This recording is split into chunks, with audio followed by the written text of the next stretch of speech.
शांति। आपका प्रश्न है कि मैं भी इन हुई बच्चों में से हूँ जिनको पेरेंट्स होते भी उनका प्यार की महसूसता नहीं हुआ, बस गलतियां ही निकालते और डांटते हैं। अब तो ज्ञान में आने के बाद ज्यादा बात चिढ़ते हैं, तो ज्ञान में नहीं होती तो शायद मैं भी अपनी लाइफ को खत्म ही करने का डिसीजन लेती, लेकिन ये थॉट अपने दिमाग में नहीं लाना चाहती। जब भी ऐसी कोई सिचुएशन आती है तो बस सब पुरानी बातें दिमाग में आती है, रोक नहीं पाती। कैसे अपने को हील करूं और नेगेटिविटी और पास्ट से बाहर निकलूं? उत्तर है, देखो, पहले तो मैं ये कहूंगी कि जो कुछ आपके साथ हो रहा है वो आपके ही खुद के कर्म है। वो आत्मा अभी माँ बाप है, आपको जन्म दिया है, लेकिन उसके साथ भी हिसाब किताब होते हैं, अच्छे या बुरे। तो अभी हम ज्ञान में हैं, वो लड़का तो ज्ञान में नहीं था, आप ज्ञान में हो। और सुसाइड करने से क्या होता है वो भी अभी आपको पता है कि 7 जन्म तक भटकना पड़ेगा। और साथ साथ जब हम भटकते हैं तो हम इतना रिग्रेट करते हैं, क्योंकि ये कर्म के हिसाब किताब शरीर में होते हुए चुकतू करना बहुत इजी है, लेकिन शरीर छोड़ने के बाद जब हम भटकते हैं उस समय हम बहुत रिग्रेट करते हैं और ही नेगेटिव चलाते और बढ़ाते हैं। इसीलिए ये दिमाग से निकाल दो। दूसरा, वो डांटते हैं, कहाँ ना कहाँ दोनों की भी गलती होगी। मैंने पहले भी कहा, कोई माँ बाप ऐसा बच्चों के लिए नहीं सोचते, चाहे वो गरीब के हैं चाहे पैसा वाले के हैं। सबको ऐसा ही होता है कि बच्चे अच्छे रीति जिए, लेकिन आजकल के बच्चों को ऐसा होता है क्योंकि वो थोड़े स्ट्रिक्ट होते हैं, लेकिन स्ट्रिक्ट होना नहीं आता क्योंकि वो ज्ञान में नहीं है और ये बातें सब नहीं समझते हैं। तो हमें अभी इसके लिए ये सारा पुरुषार्थ ही इसके लिए है कि हमारी नेगेटिविटी और पुरानी चीजों को घड़ी घड़ी नहीं याद करना। आज भी बाबा ने कहा ना कि अपने साथ जो हो गया है या हो रहा है उसका चिंतन करना बंद करो। यही तो मैं साइंटिफिक रीति से समझाती हूँ कि आप खुद फिर से बुरे कर्म बाहर खींच रहे हो, और उसकी विधि भी मैंने, आपने कितनी बार इसके प्रश्न पूछे और हमने आपको विधि बताई। और योग विधि से करेंगे तब ही आपके संचित कर्म भस्म होंगे, बाकी ऐसे ही भस्म नहीं होंगे। इसीलिए खुशी खुशी से जो कुछ करो खुशी से करो, एवरीथिंग एंजॉय करो, अप्रिशिएट करो, तो न्यूरोसेल्स भी खुश और हेल्थी बनकर शक्तिशाली बन जाएंगे, तो जीवन और शरीर दोनों अच्छा बन जाएंगे। और आपके पेरेंट्स के लिए हमेशा ये सोचो, भले वो कुछ भी कहे तो भी यही सोचना है, मेरे पेरेंट्स बहुत अच्छे हैं, मुझे बहुत प्यार करते हैं, मेरे साथ बहुत अच्छा व्यवहार करते हैं, मैं भी उनसे बहुत प्रेम करती हूँ। अब मैं जो कहूँ सब बातें समझते हैं, मेरी सुनते हैं, हर कार्य में सहयोग देते हैं। ऐसा मैंने पहले भी ये बताया था, एक लिस्ट बनाओ और उस लिस्ट से उसको घड़ी घड़ी दिन में घुटना शुरू करो।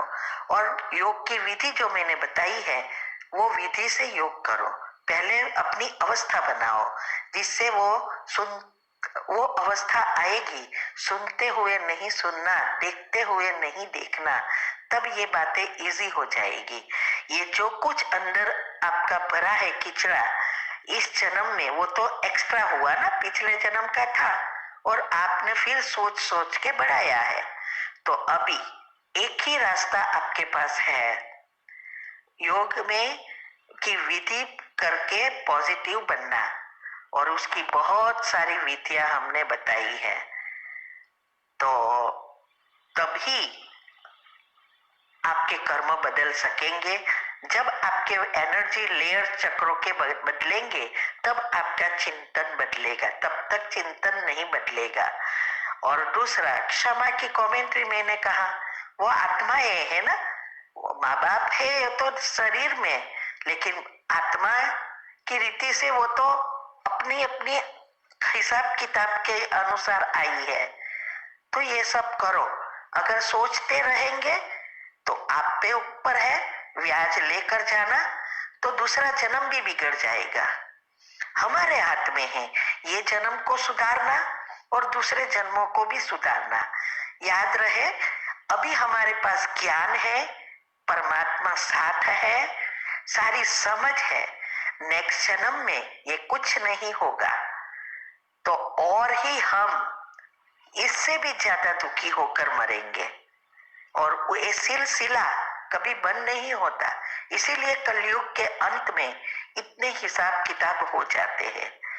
तो ठीक है, आप ये फॉलो करो। ओम शांति। आपका प्रश्न है, मेरे साथ एक बात हमेशा होती है, जब भी मैं किसी के साथ कुछ बुरा होता या देखती हूँ तो मेरे मन में और बुद्धि में संकल्प आने लगते हैं कि मेरे साथ भी अगर ऐसा हो गया तो होता तो कुछ नहीं है, पर सोचकर ही परेशानी होने लगती है। दूसरों के दुख के ही डिस्टर्ब हो जाती हूँ। ऐसा क्यों होता है?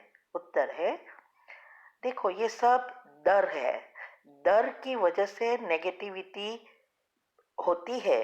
सॉरी, डर इसीलिए होता है क्योंकि हमारे अंदर नेगेटिविटी ज़्यादा है, और ये तभी आपको कंट्रोल कर सकेंगे जब आपके सारे चक्र के लेयर्स पॉजिटिव बनेंगे। क्योंकि किसी की को देखकर जो आप चिंतन नेगेटिव चलाते हैं तो अभी आपके अच्छे कर्म हैं, इसीलिए इफेक्ट नहीं होता। और जब ये बढ़ता जाएगा तो उसका भी समय आएगा जो प्रैक्टिकल होगा। क्योंकि ये क्या होता है, एनर्जी लेयर्स कॉन्शियस में से सबकॉन्शियस में जाता रहता है और उस एक के ऊपर एक घुटता रहता है। या जैसे कार्बन पेपर है तो ऊपर लिखते हैं और नीचे दूसरा पेपर है, तो ऊपर से लिखा हुआ दूसरे पेपर में ऐसे एक समय लिखो तो बहुत नहीं दिखाई देगा, लेकिन उसी चीज को आप घड़ी घड़ी लिखते रहेंगे तो नीचे रखा हुआ पेपर पर क्लियर लिखा जाएगा। ऐसे ही कर्म की साथ है, एनर्जी लेयर्स बनते जाते हैं और फिर ये इतना क्लियर हो जाता है और सबकॉन्शियस माइंड उसको प्रैक्टिकल करता है। लेकिन कर्म की गति अनुसार, नियम अनुसार, जब हमारा पुण्य और पाप दोनों साथ है तो पुण्य पहले यूज होता है, पाप फैलते जाते हैं और वो एक्यूमुलेट होते हैं। इसीलिए अभी भी समय है, आप वो भी जो भी एनर्जी अभी उत्पन्न हुई है उसको भी डिस्ट्रॉय करना है और भविष्य न आए उसके लिए भी ये योग ही एक चीज है जिससे हम संचित कर्म भस्म कर सकते हैं। तो हमने यूट्यूब पर भी विधि रखी है, सब शिव शक्ति मेडिटेशन बीके कुसुम करेंगे, सब्सक्राइब करो और फिर प्लेलिस्ट में जाओ, उसमें सब बताई है। योग के सारे ग्रुप वाइज किया है। तो उसमें जो 4 अवस्था हमारी है उसमें पहली अवस्था योग की अवस्था वो बहुत महत्व की है। तो वो 4 योग की अवस्था क्या है और कैसे जा सकते हैं सब हमने बताया है। तो आप वो सुनो और प्रैक्टिकल करो, ठीक है। ओम शांति। का प्रश्न है, आज मुरली में आया कि परमात्मा के यज्ञ की चोरी मतलब क्या है?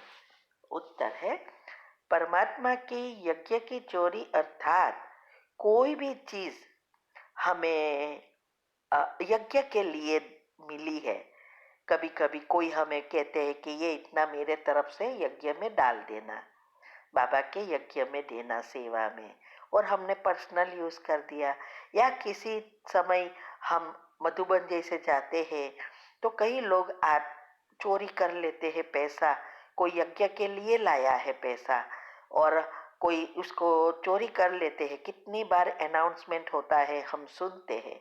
कई चप्पल बदल पहन लेते हैं, नए चप्पल ले जाते हैं, पुराने छोड़ जाते हैं। ये सब यज्ञ की बातें हैं। तो इसको बाबा कहते हैं चोरी तो चोरी ही होती है, चाहे वो छोटी है चाहे बड़ी है। तो जैसे जहर होता है, एक बूंद भी लो या एक गिलास ले लो, लेकिन असर तो होती है ना। तो ऐसे ही ये बात है। दूसरा यह है, ये गृहस्थी भी है, के लिए भी है और सरेंडर के लिए भी है। कभी हम सोचते हैं ना कि हम यज्ञ में देते हैं और कई पर्सनल यूज करते हैं या उसमें से भी पैसा ले लेते हैं और घर में देते हैं। तो ये भी बहुत बड़ी चोरी। कई बार बाबा ने कहा है कि अगर बाबा के कार्य के लिए पैसा मिला है और उसका यूज दूसरी जगह पर करेंगे तो उसका बहुत हजारों गुना दंड भरना पड़ेगा। तो ये दोनों के लिए है, गृहस्थी के लिए और सरेंडर के लिए। तो इसीलिए कई बार ये भी हमने सुना है कि ये यज्ञ के लिए जो भी हमें कुछ भी मिलता है उसमें पर्सनल यूज नहीं करना है। यहाँ तक कि बाबा ने कहा है यज्ञ में देने वाली आत्माएं कितनी मेहनत करके थोड़ा थोड़ा बचाकर यज्ञ के लिए देते हैं और उसका कोई दुरुपयोग करते हैं तो उसका बहुत गुना दंड पड़ता है। दुनिया में और यहाँ इतना ही फर्क है। हम वहाँ दुनिया में जो आत्मा को देते हैं और गलत यूज होता है तो उसका दंड हमें पड़ता है। लेकिन जब हम बाबा के यज्ञ के लिए करते हैं और यज्ञ में से कुछ कोई यूज करता है पर्सनल में, क्योंकि दूसरा तो कोई गलत चीजें नहीं करते, लेकिन पर्सनल यूज करते हैं तो उसका दंड उस आत्मा को मिलता है, हमें नहीं मिलता। क्योंकि हमने तो परमात्मा के सेवा के लिए दिया, उसके कार्य के लिए दिया। इसीलिए हमें ये बाबा कहते हैं कि कोई भी चीज हो, चाहे वो बीके की चीज हो, चाहे वो पर्सनल हो, कोई भी चीज जो यज्ञ के लिए निकाली है, दी है, उसको हमें नहीं लेना है। यहाँ तो कभी कभी हम सुनते हैं ना, मंदिर में भी लोग चोरी करके जाते हैं। सोने की मूर्ति रखी है या चप्पल पहनना, ये सब भक्ति मार्ग की ही आदत है। तो कई कई ब्राह्मण बन के भी यही आदतों से मजबूर होकर कर लेते हैं। ठीक है, तो ये हमें ध्यान देना है। ओम शांति।